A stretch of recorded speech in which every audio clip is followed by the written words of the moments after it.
Welcome back to my channel. So as you can see by the title, I wanted to do an information / tips and tricks on surgery and what to expect. But I wanted to do this because as I've gotten older, I have become very anxious of surgery. When I was younger, I wasn't so bothered, but now that I'm older, I'm quite a bit more anxious. And I can understand people that are adults and have never had surgery before and have to go through surgery probably feel even more anxious because they have no idea what to expect. So this is hopefully going to make you feel a little bit more at ease. Also, quick disclaimer, this is for the UK only, so if you're from America or Canada or Asia, it might be different because every hospital in every country has different health rules and regulations. So yeah, the tips and tricks will be applying to you, but not so much the what to expect and the procedures and whatnot. So just bear that in mind in case you're listening to the video and then nothing like that happens. So the first thing that happens is you'll get a pre-assessment appointment, and what a pre-assessment appointment is you go in and they just take your blood pressure, your heart rate. If you're under 18, they will take your blood, and it's just to make sure that you're healthy and fit for surgery, that your heart rate's not too slow or not too fast, and nothing's going to happen and you're not allergic to anything that's going to be interfering with the surgery. So that's one thing to remember. If you're anxious about going in for surgery because you're scared that something's going to happen, you're not going to wake up, believe me, if you went for that pre-assessment and they detected anything, if they detected you were not healthy and fit for surgery, they would not let you go ahead with it. So that's one thing you should always keep in mind. After your pre-assessment, obviously they'll give you a date. Well, they usually give you a date, a pre-assessment date and a surgery date. But they will give you a sheet, a fasting sheet, depending on what time your surgery's at. For me, mine's is at 12 o'clock tomorrow. So I am allowed to have a light breakfast at 6 o'clock in the morning. But let's face it, guys, I'm not getting up at 6 o'clock in the morning to eat something. So you'll go into your hospital, and usually what happens is you'll check in, for me anyway, because I always get surgery done on my eyes, they always take me in and they check my eyes just one more time before they go in. They check me in, they give me a hospital gown, they make sure I'm not wearing any makeup, because you're not allowed to wear makeup. Piercings, you're not allowed to wear piercings, so my earrings will have to come out, I will have to take this out, but my nose piercing can stay in because my nose piercing is 100% plastic. So if you do have bioplast piercings, you can keep that in mind, you are allowed to keep them in. If your nails are painted, clean them off, completely go in au natural, nothing on. And you're allowed to bring a pair of your own jammies and a pair of your own slippers for when you wake up. Now, when I used to go in for surgery, they used to advise you wearing jammies that would button up the front. So if, God forbid, anything bad happened and they had to quickly open you up, that's why. And I think they also asked for cotton. I don't know why. I think it had something to do with if it wasn't cotton, it would interfere with the machines or something. So once you check in and everything and they make sure you're wearing no makeup and you're completely au natural, this is where the hard part happens. You basically have to sit and wait. So when they call you, what they do is they tell you to go in your bed, and you'll go in your bed. Well, you've got two options. They say to you, you can either walk into the little kind of check-in room, I don't really know what to call it, or you can be rolled in via bed.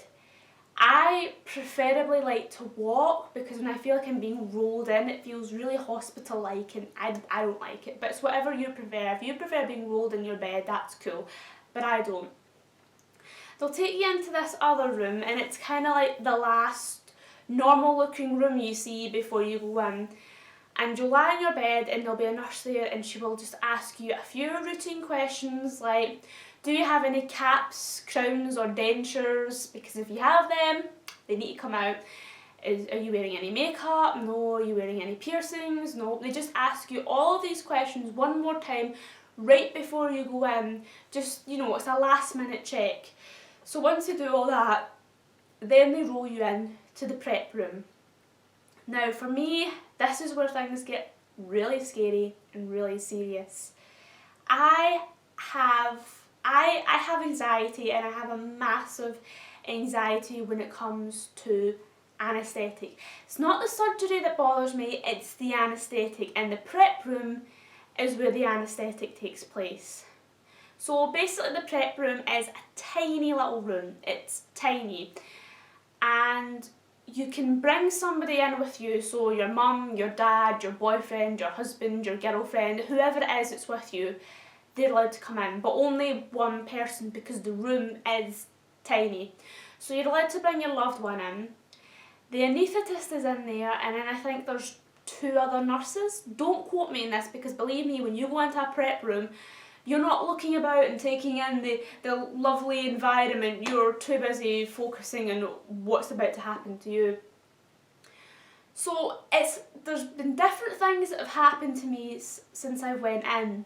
Sometimes before I go in they put a hairnet on me. That's just recent, so expect that they might put a hairnet on you. But when you go in, again, this has changed for me several times. Sometimes I'll go in and this won't happen till I'm asleep, and sometimes it'll happen before I'm asleep. But the last time I went in, the nurses put all the sticky kind of circular labels on my chest. That's obviously just to monitor your heart rate when you're under, make sure everything's cool and peachy. Don't worry about that at all, that's completely normal. You know, I'd be more worried if they didn't put it on you and they weren't monitoring your vitals when you were under. Then you'll have the anaesthetist. Now, he or she will be the person that you'll be mostly talking to and mostly focused on. For me, the anaesthetist has always been on my left-hand side. They've never been on my right, ever. Always my left, for every single operation I've had.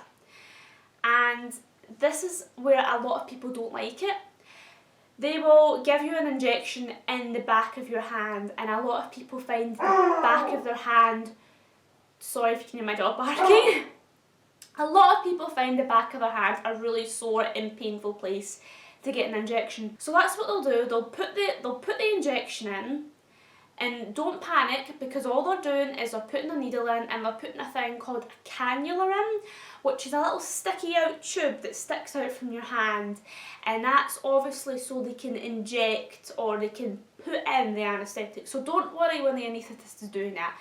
They're not going to inject you and straight away you're going to fall asleep. They have to prep it all, obviously.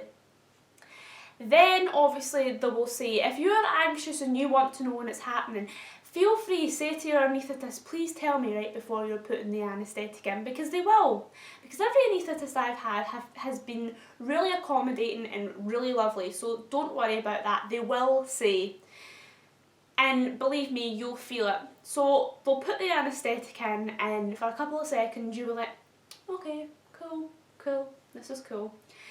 And then again, this is my personal experience, so you might be different. For a couple of seconds I'll just feel like nothing's happening, and then I will feel this really horrible thick fog come up through my stomach and up through my arms, and when it's in my chest, that's when I panic the most, because I know it's coming up, and when it gets to my neck, again, that's when I panic the most. And it's the best way I can describe it, it's a really horrible, thick fog, kind of sickly feeling.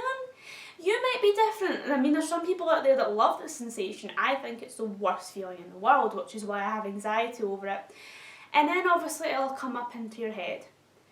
Now, when it's in your throat, you'll be freaking out. But by the time it gets to your head, you won't have a care in the world, because it's really too late to even bother about it.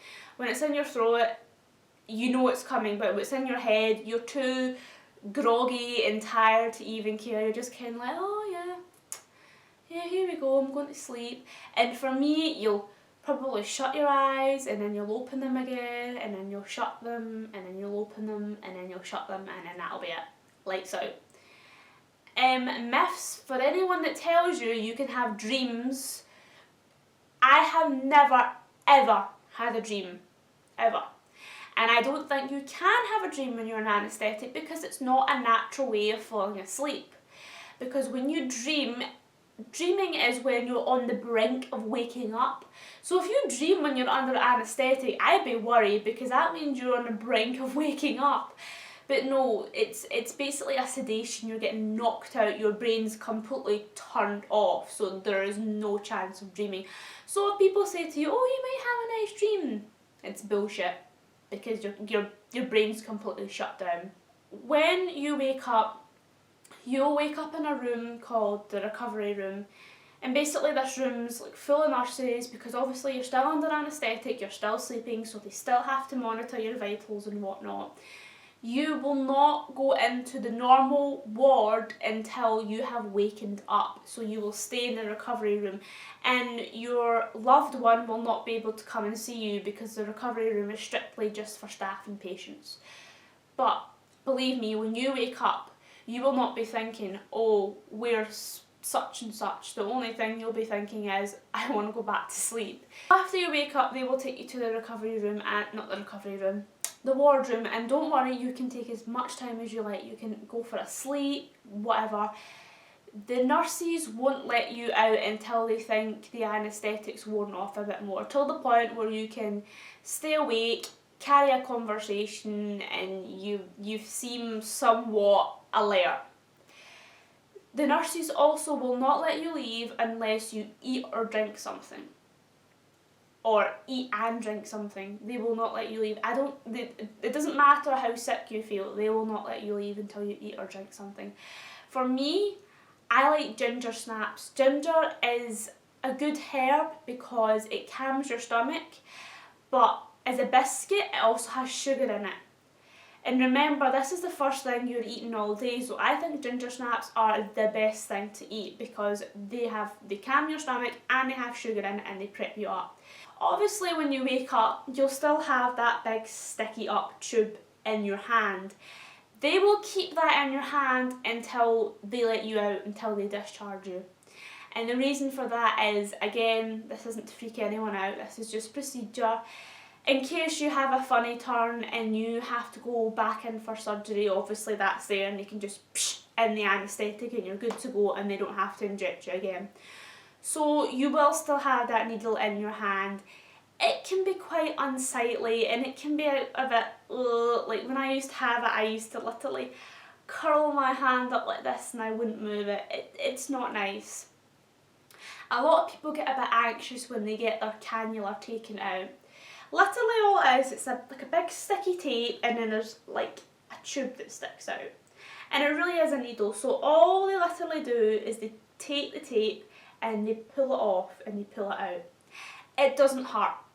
It doesn't hurt to take it out unless you've got a big butch rough nurse who yanks it out your skin, and even then it only hurts a little bit. Everything I can tell you about what to experience when you get home, you will still have anaesthetic in your body. It does last 24 hours, so when you get home or when you wake up, don't expect to be feeling the bee's knees and you could run a 5k marathon, because that's not going to happen. You will still feel pretty tired, and most likely when you get home all you'll want to do is chill, maybe eat something and go for a sleep. Tips and tricks if you are anxious. For me, I get very anxious when I go in for surgery. I've actually ducked out of surgery at one point, that's how anxious I was. So I kind of want to help you guys if you're anxious and give you some of my tips and tricks to help you relax or relieve yourself in any way you can. So my first trick is for you is try and think as positively as you can. Now I know that sounds easier than it really is, but it does help. If you get yourself in a rut and you just think about all the bad things that could happen, you're just going to get yourself in a tiz and it's not going to be good. Whatever makes you happy, think, after this I get to go home and I get to have a bath, or I get to go home and I get to watch movies all night and people have to run after me because I'm sick. Just think about whatever makes you happy.